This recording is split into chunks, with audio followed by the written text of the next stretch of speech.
Welcome to today's webinar. The topic today is geotechnical analysis in RFEM 6. My name is Andreas Hörold. I'm responsible for marketing and public relations in the company Dlubal Software. For instance, the Dlubal website, the German and English webinars, newsletters, and so on. I will be the moderator today, and I will answer your questions together with Alexander, but my two colleagues can introduce themselves. Hello, welcome also from my side. My name is Juliane Stopper, ACTA. I'm working in the Dlubal team for customer support, and I'm also working for the developer teams, concrete design and geotechnical analysis. And I will present this webinar to you, but before I will give the word to you, Alexander. Hello, also from my side. My name is Alexander Mayhofer. I'm the head of product engineering concrete. So I lead the development of reinforced concrete design and also work in the development of the geotechnical analysis add-on. Today I will answer your questions in the chat. Okay, thank you for your introduction. Then we can switch off the webcams so the attendees can see the full screen. I say some words for the attendees who participate the first time, how you can ask questions. You can show the control panel on the right side of your screen with that arrow, and then you can enter your question here. And Alexander and me will answer you. If you don't get an answer during the webinar because there are too many, you will get an email in the next days. Yeah, and the other way is to watch the entire webinar and then email your questions to info@dlubal.com. Before I hand over the screen to Juliane, I would like to invite you to the Digital Bau in Cologne. Yeah, you can secure your free ticket if you book a live demo of our programs. Yeah, just click on that link here, or you can scan the QR code. Then you get your appointment and your free ticket. Yeah, okay, then I hand over the screen to Juliane. Just a moment. Okay, Juliane, it's your turn. Okay, thank you. Thank you, Andreas. Before we go to the program, I will show you some short slides. We start with the agenda that you can see already. I will read it to you. In the first step, we will have a look at some theoretical background, some basics regarding the geotechnical analysis, and we will work about the definition of the soil materials. In the second step, we will create boreholes in RFEM 6, on the one hand in the classical way, and on the second way by using web service. After that, when we have boreholes in our model, we will generate the soil massif, the soil structure that shall be analyzed. We will have a look at the concrete building also and the loads. After that, we will have a look at the analysis. We will check the settlements and the soil pressures for the reinforced concrete building. And after that, we finished the main part. We will have a look at the printout report, how we can document all this model and analysis. And after that, we will have a short summary and we'll also present some prospects, some topics that are in development currently in our team. Okay, that's enough for the agenda. We will start with the short slides regarding the theoretical background. First topic is the material models. Soil is a three-phase system consisting of soil particles, water, and air, and it has a highly nonlinear behavior. For being able to model soil well enough, it is important that you have material models that are able to represent the most important soil behaviors, let's say. Therefore, we have in RFEM 2 models. We have the modified Moore-Coulomb model and the nonlinear elastic model. We have 3 further models under development, but this will be told in the prospect more in detail. Yeah, so let's have a look at these current models. The modified Mohr-Coulomb model is a linearly elastic, ideally plastic model. It shows linear elastic behavior according Hooke's law in a range of allowable stresses, let's say, and when the yield criteria according Mohr-Coulomb is reached, it shows ideally plastic behavior. The Mohr-Coulomb model is a relatively simple model that can be used for deformation calculation without reversion of load. Then we have the nonlinear elastic model in our program. It's a model that is able to show the stress dependency of stiffness that soil shows. So this means that dependent on the stiffness state the element is under, it shows a different stiffness. As the different stress state, it shows a different stiffness.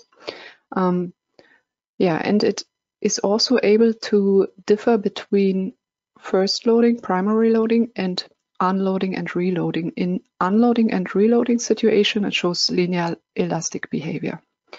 This model is suitable for deformation calculation, including lower reversions of load and with distance to the failure. Okay, so far to the models. Let's come to the next topic.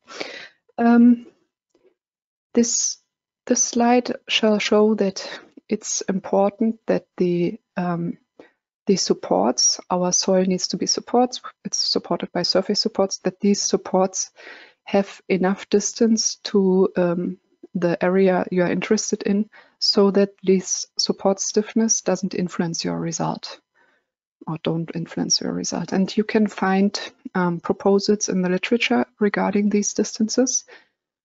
Here I'm showing an example from the German Geotechnical Society. You can use such recommendations as orientation, and after you calculated your model, you can check the boundary surfaces, and you can check how the stress changed and whether your boundary surfaces are far enough or can come closer to the range, to the area you're interested in, or the part you're interested in. Okay, then we can come to the third and last short theoretical slide, the geostatic stress state, or the initial state. As I said, we have this stress dependency of stiffness in soil behavior. So if you want to analyze your building with the right stiffness, it is needed that you know the stress state your soil is in. So what we do is, in a very first step, we calculate the geostatic stress state. We analyze a load case for self-weight of soil. In this load case, the self-weight is applied and the stress state for all the elements of soil is calculated. Then you have in each element the right stress state, and then the right stiffness can be used for the further analysis for your building. If you would start without this initial state, without this geostatic stress state as primary loading, all the elements would start from 0 in the material behavior, and all the elements would show stiffness, this stiffness that I show here. And this would not be right. All the elements dependent on their stress state show different stiffness. So what we need is we need the stress state. We get the correct stiffness. What we don't need is this displacement that is calculated as well. We are not interested in the deformation that happened to the soil due to its self-weight. For us, if we look at this picture, this is the start situation, and we want to know the deformation that happens for the further loading. So what we do is we reset this displacement to 0. So we have the stress state, we have the correct stiffness, and the deformation is set to 0 so that it starts to count the deformation from our further loading from our building. Okay, but we will see this in the program as well. That's enough for theoretical backgrounds. We now go to the program. I open RFEM 6, and what we see is our concrete building. It is prepared so that we can today focus on geotechnical analysis settings. The first step that we do is we go to the materials. I open it, the dialog for materials, and we see the materials we have in the building. I did prepare the input, and we will now go through it. When we have the geotechnical analysis add-on activated, we have the material type soil provided. So we have basic, we have soil, and if you select soil here, the specific soil material models are provided as well. Today, I want to use the nonlinear elastic material model in our webinar. Our soil materials, they are always user-defined materials. So it's activated and it's not editable. This is done because you will have always project-specific values for your soil. You will always have to modify the values and enter values. We, of course, provide some materials in the library, but we will see this later. Here on the right side, you can enter some basic material properties. And for soil, we have the specific weight which differs between drained and saturated, so that it can be applied dependent on whether the soil is under groundwater level or above. Yeah, and when you have a specific soil material model selected, this specific register opens, and here you can enter the further material parameters this model needs. For the nonlinear elastic model, we have at first here the option to enter the shear strength parameters like cohesive strength and angle of internal friction. And on the right side, we can see drawing that a scheme for the material model behavior. And here you can see the equation that is used. So we enter the shear strength parameters, and what is needed else is we need a reference stiffness that is we get from soil tests, from laboratory tests, and this stiffness is tested with for a reference stress. So we need these two. We need for a stress the tested oedometric stiffness. We have the shear strength parameters, and then for each stress situation, the related stiffness can be calculated by the model. We also have here this this M value. It lies between 0.5 and 1, 0.5 for sand and 1 for clay. This influences the stiffness, the stress dependency of the stiffness. Yeah. If you are in our dialog here for the specific soil material model and some questions come up, you easily can use the set button here. I want to shortly show it. It brings you to our online manual, and you can check some background information and see some hints and so on. But this is a short tip. Let's go back to our dialog. Okay, in our model today we have a first layer, a kind of filling, then we have a second layer of sand, then we have a till, and then a second sand with higher modulus of elasticity. What I want to show is also shortly the library. We have the library here, and if you select material type soil, as I said, we also propose, we offer some values that you can take over if you want to just model an example or something. You get values here too. Okay, but I will cancel this and keep my prepared values. That's it for the material. In the basic objects, we see that there are some other objects that already exist. They belong to our concrete building. We will go on with the input for geotechnical analysis, and therefore we go to special objects. In special objects, you find here the option to enter the boreholes and the soil massifs. We will start with boreholes. I will open the dialog. Boreholes allow us to directly bring the values from the geotechnical report to RFEM. We can enter for a specific location along the depth, the material, and the material parameters. And this is what we will do now as a short example. I keep 0 as location for this example. Here you can enter the groundwater level that was discovered by the field tests. And here you can enter the layers that were discovered. And you start from 0 into the depth of the top of the soil. So we start with our filling, and we have sand. Then we have this, and we have our second sand layer. And of course, you need to define the thickness of the layers.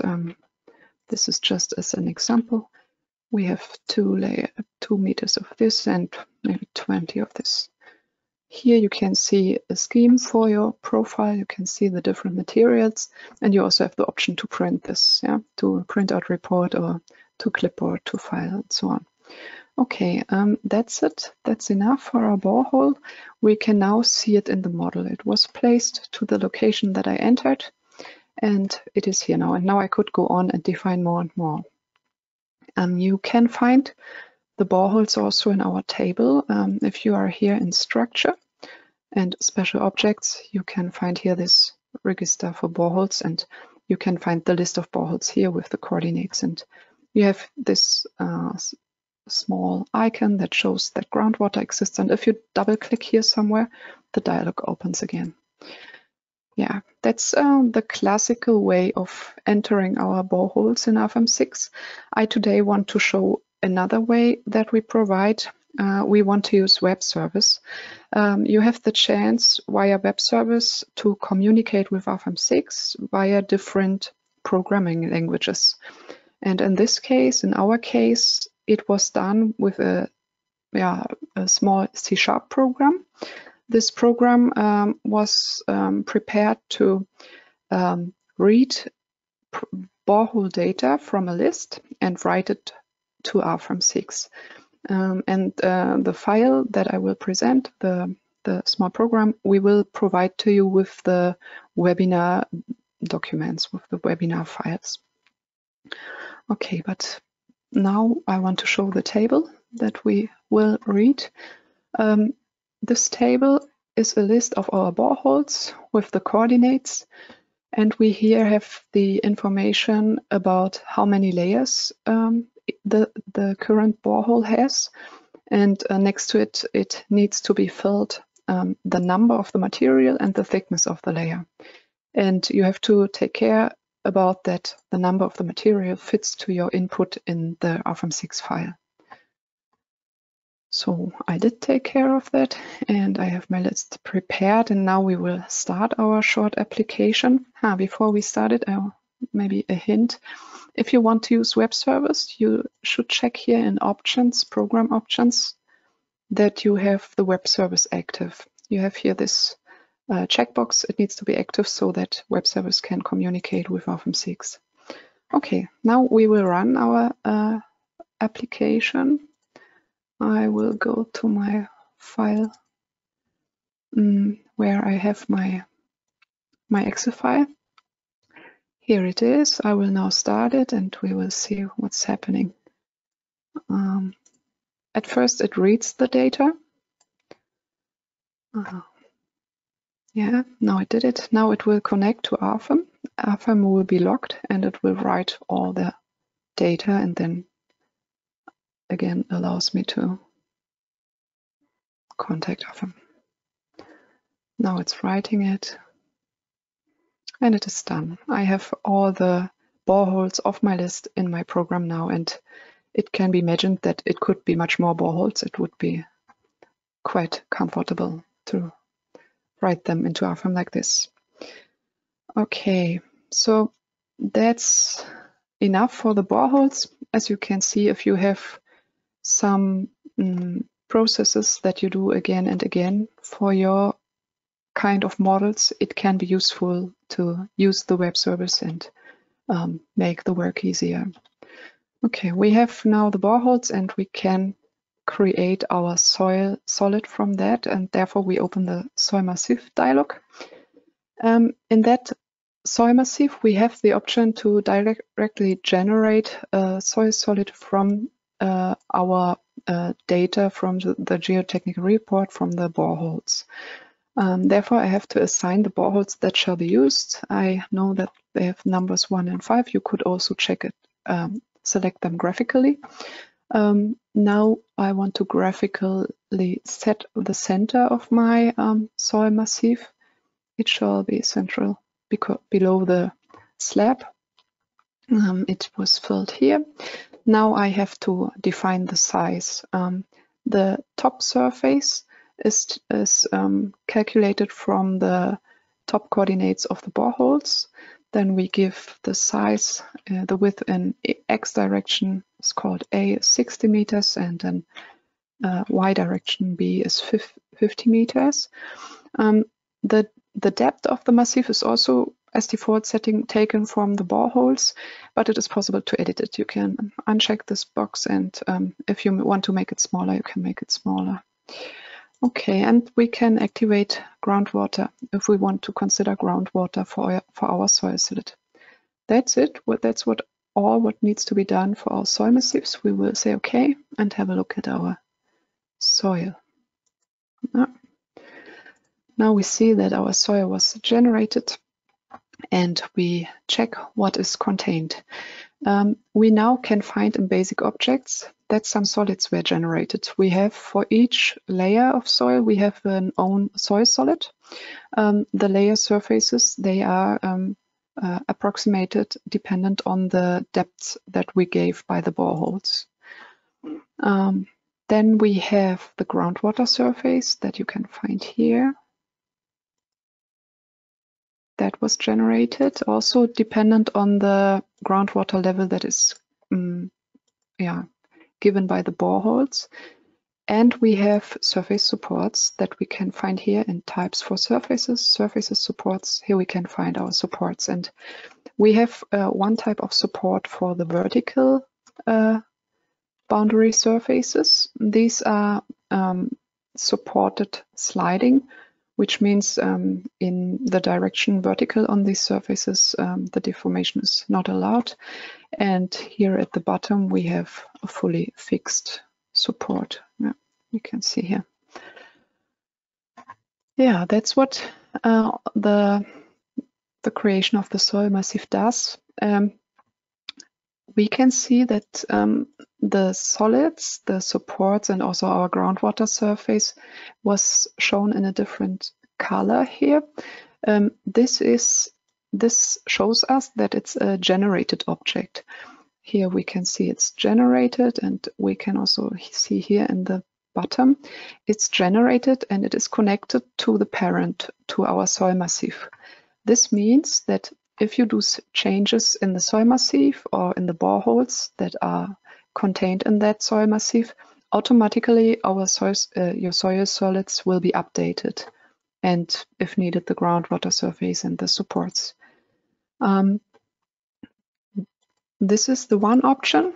You also can change this situation. You can change here the massif type, the soil massif type. In the dialog for the soil massif, you can switch it to set of solids. Then this generated state is cut, it's disconnected. This makes that there's no dependency anymore. So your solids wouldn't be updated if you would change something. It in the same time allows you to edit these objects freely.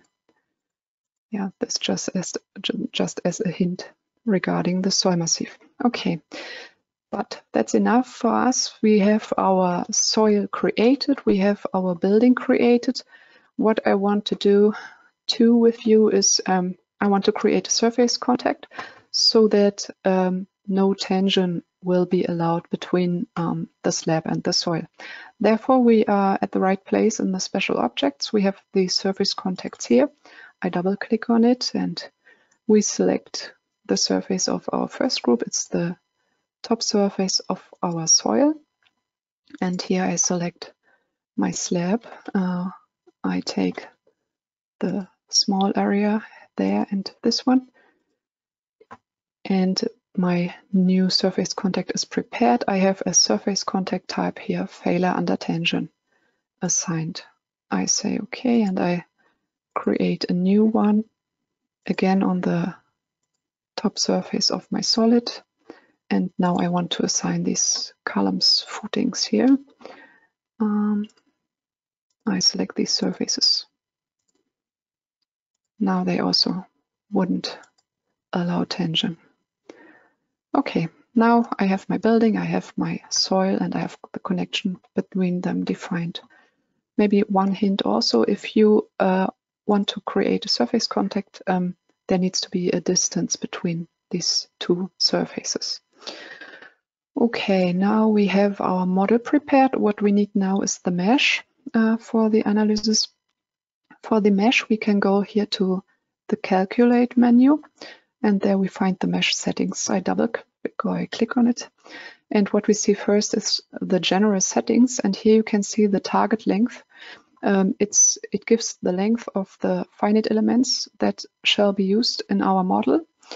And when we look at our model, we see that we have quite smaller dimensions in our building than in the solid. So our solid actually needs a different mesh size. And therefore, we did create here in the solids register an own option for you where you can write the wished size for the soil solids elements, finite elements. And we have here the 2 meters and the general is 1/2 meter. So this is fine for me. I say OK and apply, and our mesh generation will start. Our mesh will be generated for the building, for the solid. And we can have a look at this.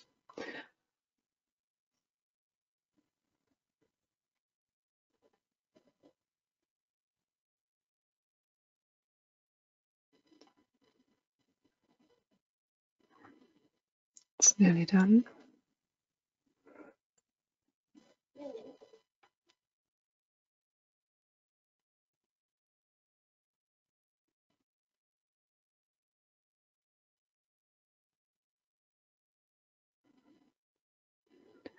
It normally is not that slow. It is related to our GoToWebinar.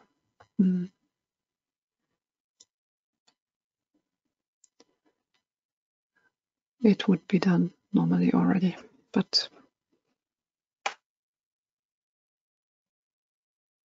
yeah, now we have it.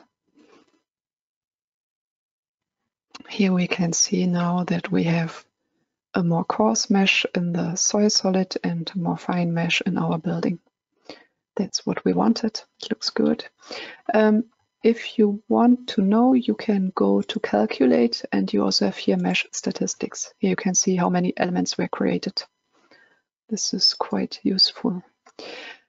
Okay, now we also finished our topology. We can now care about the loads. I would like to show you which loads we have. They are already prepared.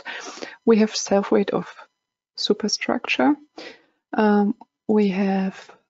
This is calculated from the objects and its material. We have a dead load, we have a live load, and a snow load. With this button you can check it, uncheck it. Now we want to go to the dialog, because as we remember regarding our slides, we need one more load case. We need our initial state load case. We want to, before we can calculate the building, we need to know the stress state of the solid, and therefore we need a load case, self-weight of soil. So I prepare my load case, self-weight of soil. And this load case has an own action category. We can find here at the bottom, it's permanent soil, it is called. And when you activate this, the description for this checkbox here changed. We now have the self-weight active for soil solids and for soil solids only. So this is the perfect load case for calculation of our stress state of the soil solid. And if we look now here to the self-weight of structure, we can see that the description here is that self-weight is active for everything except of soil solids. So with that one, the self-weight of the superstructure can be calculated. Okay, so we have this prepared. Then let's have a look into the static analysis settings. Here you have settings regarding the analysis, and I did already enter load increments 4. Here you can edit it if it is needed. As we have a non-linear material, we have to give it in increments. Okay, I will now create a copy of that static analysis settings, so it contains nearly the same. The only change I'm doing now is I activate this option, the equilibrium for undeformed structure. This is the option that helps us for our initial state, for our geostatic stress state for the soil. With this setting, our structure is solved, it is loaded, and the stress state is calculated, and the deformations that are calculated that are reset to 0. That's why we write for undeformed structure. So this is perfect for our initial state. I will rename it so I can understand later more easy. What is this? It's actually SA1, but for undeformed structure. Call it like this, then we know it's nearly the same setting. Okay, so I assign it now to our load case for soil self-weight, and then we have it. Okay, that's enough for our load cases. I can go on apply, and I will go to our base register because I want to use the combination wizard. I want my load combinations to be generated. Then we can go to actions. Here we can see our action categories that exist in our model. We can see design situations, and I want to not have the ultimate limit state and the characteristic active. I only want to use quasi-permanent today with you. What we can find in our design situations dialog also is here the combination wizard. If you want for the current design situation the load combinations or result combinations to be generated, then you need to assign a combination wizard here, and we can check the settings if we click on here. I have the static analysis settings, the normal static analysis settings to give for my load combinations. We don't have imperfection cases, we can switch this off. What we do have is the initial state. We want and we need that an initial state is used for our load combinations, so I activate it here. And with the activation, you maybe saw it, this specific register opened up. And here you can say what shall be used as initial state. And we select now our self-weight load case for soil. It comes now over here, and here you have also the option to change the type of initial state, but final state is the right choice for us. So everything is taken over. Okay, that's enough. So keep in mind, if you want to use the generation and you want to use an initial state, you can find it in the combination wizard. Okay, we agree, and we can see how the action combinations are generated and the load combinations as well. Okay, and if we have a look on here, we can see that it worked. We have our initial state assigned and the self-weight for soil load case it is used. And yeah, maybe a hint, this second color here gives the color of your analysis settings, and this can be quite helpful to very fast see whether there's a fault happened or not. I can now easily see that my specific for undeformed structure static analysis settings is used for this load case, and here I use the classic, so it's as planned and it's okay. Now I can agree, and I have all my loads and load combinations prepared. Good.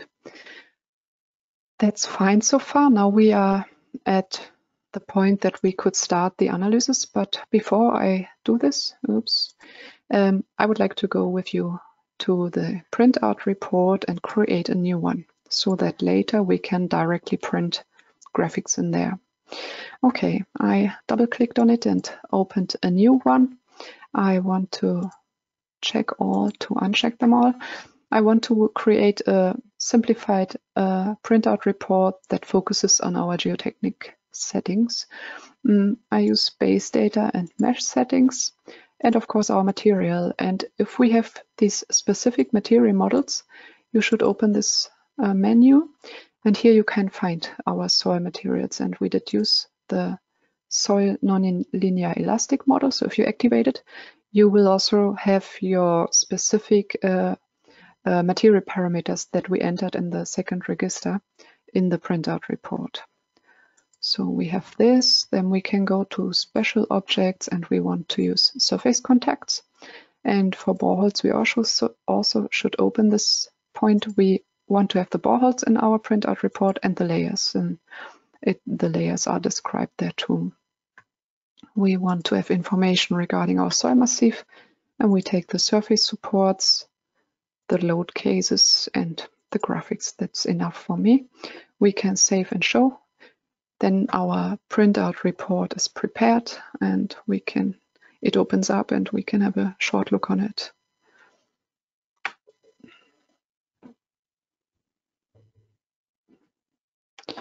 Okay, we can see it here already. It should open up also.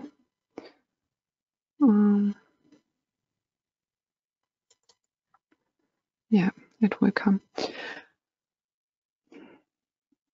There it is. That's how the first draft of your report, or our report, looks like. We have here a graphic, and with right click on it, you can easily edit it. If you want to see it in a different way, I would, for example, use the solid display and maybe remove the nodes and so on. And then we can see that it was print what I wish to print. I have the boreholes, the layers, the materials are also there. Here we can see our specific values for each material, and we have massive information and so on. So that's for the input. I now could also, just as information, and as I said, we can print a borehole there. I do go here and say print graphics to printout report, and when I get a draft and this format is fine for me, I say okay, and then it comes to our report directly. And if I don't like the position, I can also move it per drag and drop, and I move it to my boreholes chapter. Then I have my graphic there as an information.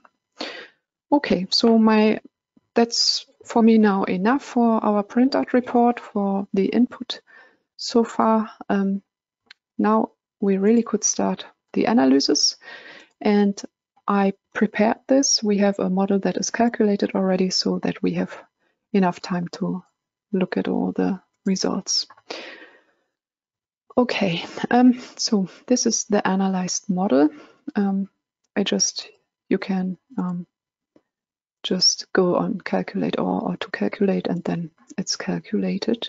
And here we have the results. Before we look at the results, I want to go with you into our load cases dialog, and I want to show you something.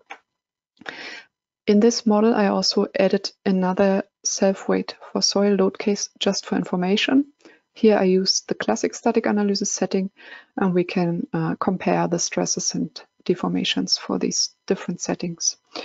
And what I want to show you as well is these load cases. I did uncheck all these other load cases to solve, because as we remember, we have in soil the stress dependency of the stiffness. So in these load cases, we only have the assigned loads. We don't have soil self-weight wear there. And this doesn't make sense. If we remember, we need the stress state, the correct stress state to use the correct stiffness for the analysis. So it doesn't make sense if we take live load as an example. It doesn't make sense to only solve this live load case. There it would be use the stiffness from 0 because we don't have other stress there, and this doesn't make sense. Before the live load is assigned and causes deformations, we already have self-weight of soil there, we have self-weight of structure there, and eventually dead load, and they all cause stress. From that the correct stiffness comes, and with this stiffness the live load should be calculated. So it doesn't make sense to calculate it alone, and it doesn't make sense, and it also can cause problems in the analysis, as it doesn't make sense to use this model and only calculate a live load on there. So you can uncheck them. These loads are used in the load combination, and within the combination they will be analyzed in the right range. Okay, that's that as an information. Now we can go to our results. I at first will go with you to load case 6, to the self-weight of soil load case with the classic static analysis setting. I will bring it to center. We have here the navigator for results, and it is separated into 2 parts. In the upper part you can select which result shall be displayed, and in the lower part you can select how it shall be displayed. And I want to remove the separation lines. Yeah, I prefer this view. Okay, so what we now see is the solids stresses. It's the stresses in Z direction from self-weight of soil. We have here on the right side also the panel for it, and we can see the values for the colors. What I want to show you now too is that our load case 5, that has the other static analysis settings for reset of displacements. If I open this load case, we see that the stresses don't differ. Now it's load case 5, and we see that nothing changed, though. So the stresses were calculated absolutely in the same way. I go back to load case 6, and now we can have a look at the deformations. And we see the deformations that are caused by soil self-weight. It's around 120 millimeter in this example. And we can understand that we don't need these deformations in our final results. It makes it more difficult to see the results of the building, and we are not interested in them. And that's why we can reset them. And this is what we have done in load case 5 with the specific static analysis setting, and we see now it worked. In our load case 5, the global deformations are 0. So this can be assigned as initial state, and then every further load causes deformation, but this self-weight load didn't cause any deformation anymore here. Okay, so then let's have a look at the stresses again. We now stay in that load case 5. We look at sigma Z. And we have a look at the bottom surface. We see the stress there. We have here around about 280 kilonewton per meter square compression. And if we now go to our maximum combination, where we have assigned all the other load cases, we can check the stress at the bottom surface too. And then we will see how it changed by our building. So with the building here, we have a change of around about 3.7% at the bottom surface, and this is fine. This is it's a good result, so that it shows that our bottom surface is far enough from our building, so it doesn't have a negative influence on the behavior here. And this check you could do with the other surfaces as well. You could check how the stresses at the boundary surfaces are changing, and then you could decide whether you need to have a bigger soil massif or whether you could maybe reduce dimensions and so on. Okay, but we now see that in that direction our soil massif is fine. Then I would like to show you another thing. We can have a look at the principal stresses.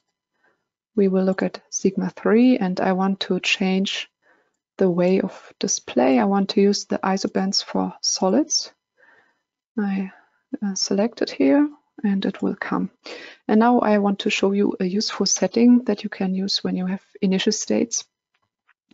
We now do see the final results. We see the results from the geostatic stress state. We see the it's now stresses. Yeah, we see in sigma 3 the stresses from soil self-weight, from dead load from the building, from self-weight from the building, and everything. But it is also possible to display the differences to initial state. We remember initial state is the self-weight of soil, so I can check the difference between my final state and the self-weight of soil stresses. And then I see the delta stresses, the stresses that are caused by my building. And I can see how they behave in the depth. And this is a quite nice feature. It's, yeah, you can switch between final results and differences. Okay, for these differences, for this situation that we have the results of the building load, I want to have a look with you at the sigma z stresses, at the pressure below the building. We can find here again, and we use the original, the isobands display way of display. Yeah, now we can have a look at it from top, and we can see the pressure below the buildings, and we can use the separation lines if we want to have these values more clear shown. Yeah, that's it for the stresses.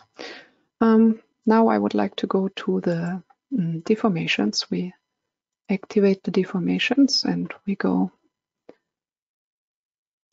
in this distance and we see the deformation of the whole solid. We can also activate here that we have results on surfaces. It's in our control panel. You can select this, and results on all members. As we can see here, we have now the type of results, differences to initial state, but our deformations from initial state are in any way 0, so we can also go to final results, and it looks the same in this case. Okay, here we can see how our building settled and how the settlements in the soil look like, and we have a nice feature for having a better look in the inside. We have here at the bottom, you have the menu where you can select the clipping planes, and if you just click it, you get a clipping plane provided, and you can here pick one of these 4 balls and you can move it through your 3D body and have a look inside. And if we go here to the column footings, I would like to stop there. Yeah, and if you want to edit this clipping plane, you also can do a double click here. Then you can enter a value. If you have a specific position where you want to have a look at, you can also do it like this. Okay, so what we can see here now is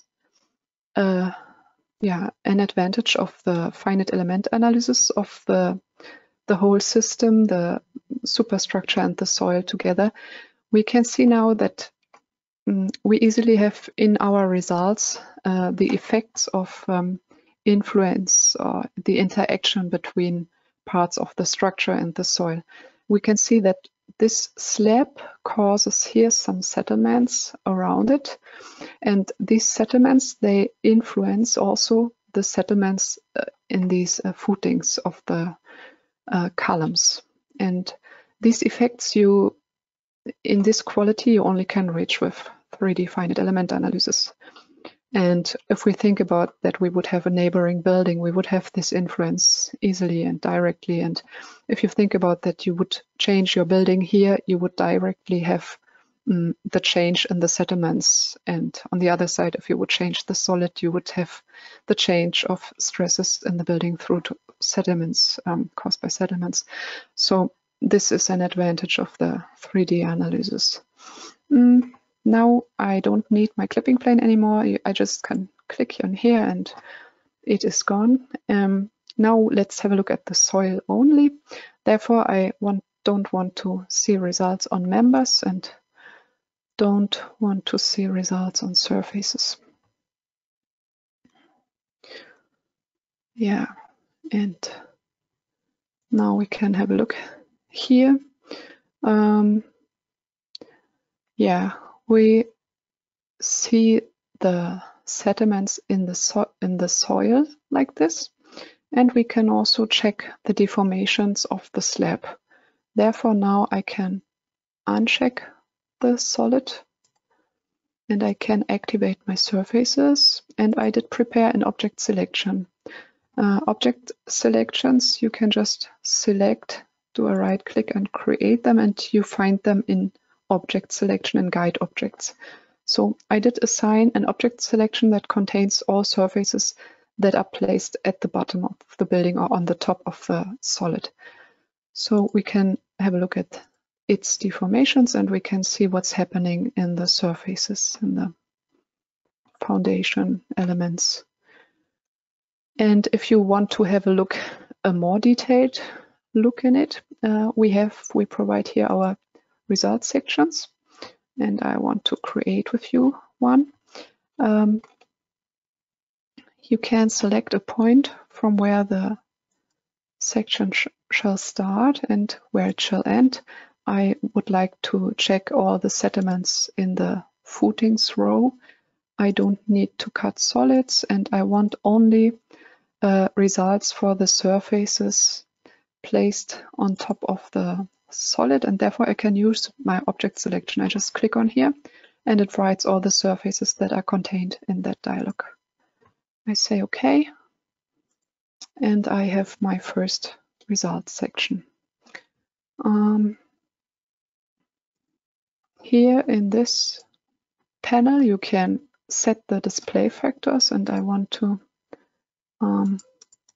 bring it upwards so we can see our results section more clear. In the navigator for results, I can also modify the way of display, and I would like to see more values. So I can see what's happening in these footings of the columns more in detail. And I would like to do another results section. This one I would like to do from this end of this wall up to the, let's say, the footing with the most sediments. And again, I want to select in which objects I see results. And again, I use my object selection. I have the surfaces there, and we can see in this direction too. And now I can see quite clear the values for this line in my slab. And if you want to see further or more details, you also can select this section, this results section, and go to result diagrams. And there you can see it. You can get more information, and I only want to see the deformations now. Here we have surface 1, and here we have surface 24, which is our footing. And yeah, I can also print this to printout report. Here I can say print graphics to printout report, and it prints it to our prepared report. It looks fine to me. I say OK, and I can also select my first result section and directly print it to the report. It gets the same settings as the one before, and it also looks fine. And maybe as an additional information, I could also give an overview, and yeah, here we can see both. We can also print this Here you can go on File, Print Graphics to print out report, and you also can use this key combination. Here you get a preview also. Yeah, it looks good to me. It's good as an overview. I say save and show. And then our printout report for the solved model opens up. This was my aim. This was the aim of this webinar. I wanted to show you geotechnical analysis, and we wanted to see the results for settlements and the pressure below the building. Now I would like to show this in the report. I did prepare some graphics for all the steps we looked at. They are contained in that report, and we can just summarize this. It opens up, unfortunately, a bit slow because of GoToWebinar presentation. But here we go.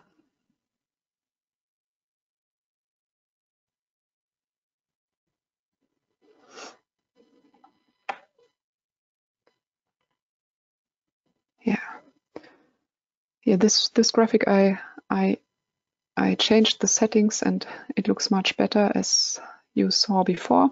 Here we have our profile added, and I also did add the loads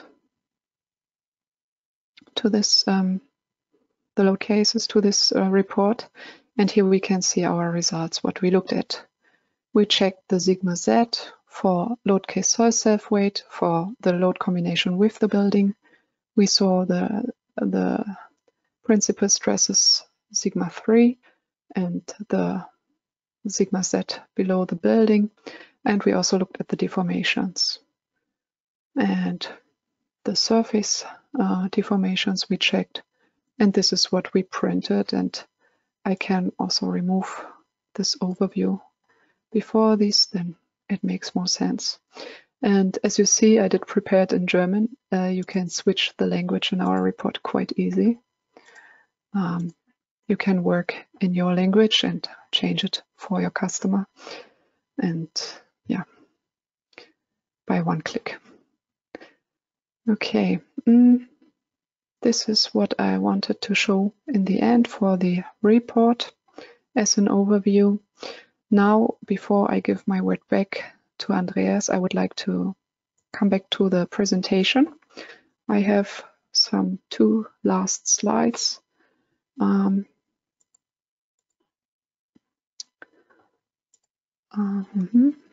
Cannot switch it right now.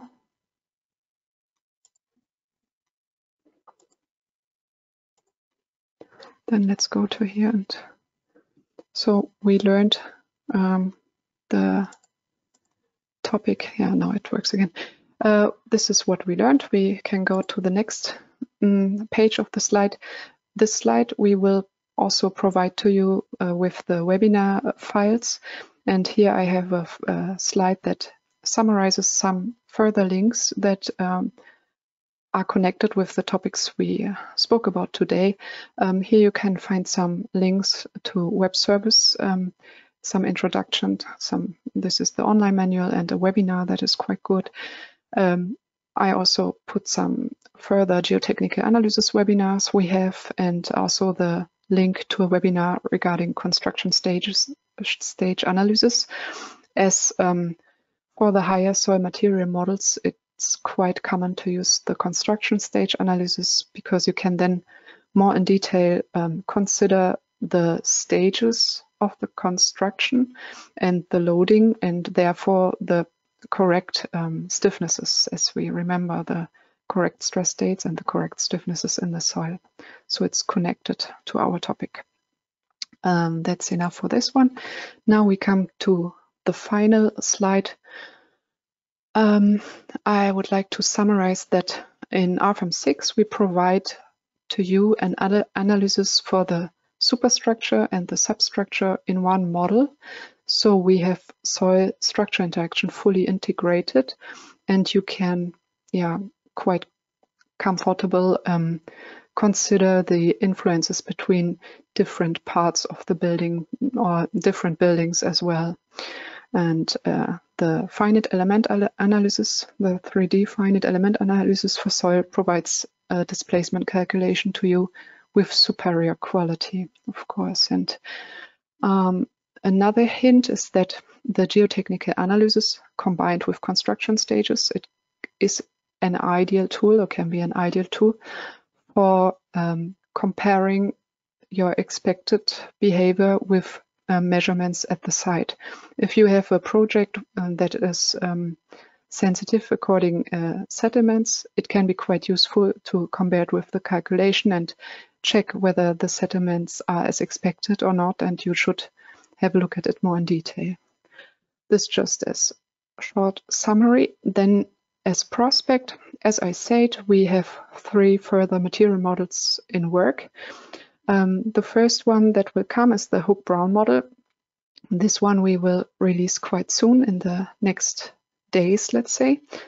And we have the hardening soil model.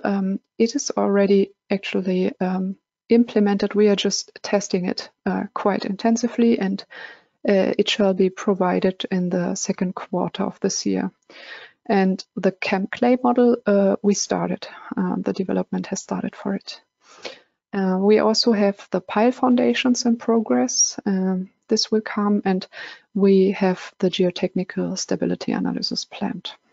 Yeah, that's it as prospect from what's going on in our team for you. Yeah, now I finished the aim of the webinar for today. I would like to thank you for your participation, and yeah, I would like to give my work back now to Andreas, to you. Then, bye-bye. Thank you, Juliane, for this nice presentation. Before I show you the website where you can find the recording and the models and the slides and so on, I would like to, sorry, one moment, please. I would like to invite you to the digital Bau in Cologne. You can secure your free ticket. Just book a live demo with that link here, or you can scan that QR code and get or you can choose an appointment, and then we will send you the free online ticket.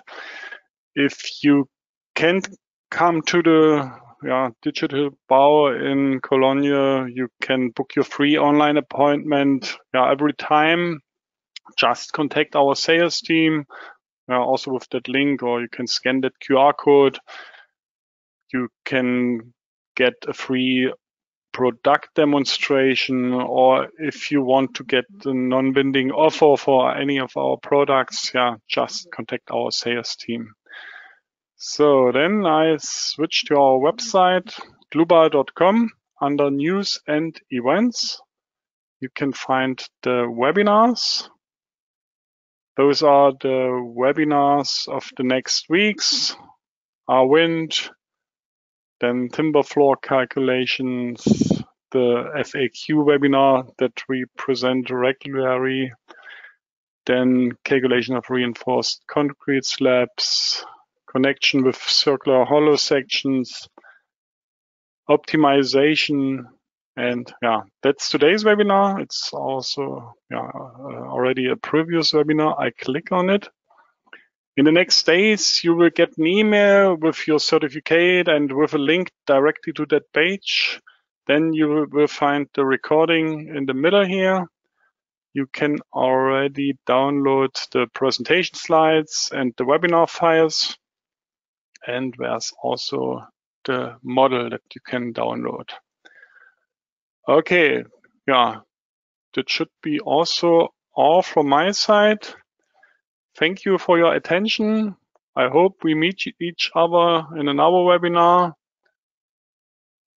Thanks to Juliane for the presentation. Thanks to Alexander for the support by answering the questions. I wish all a nice rest of the day, and bye-bye.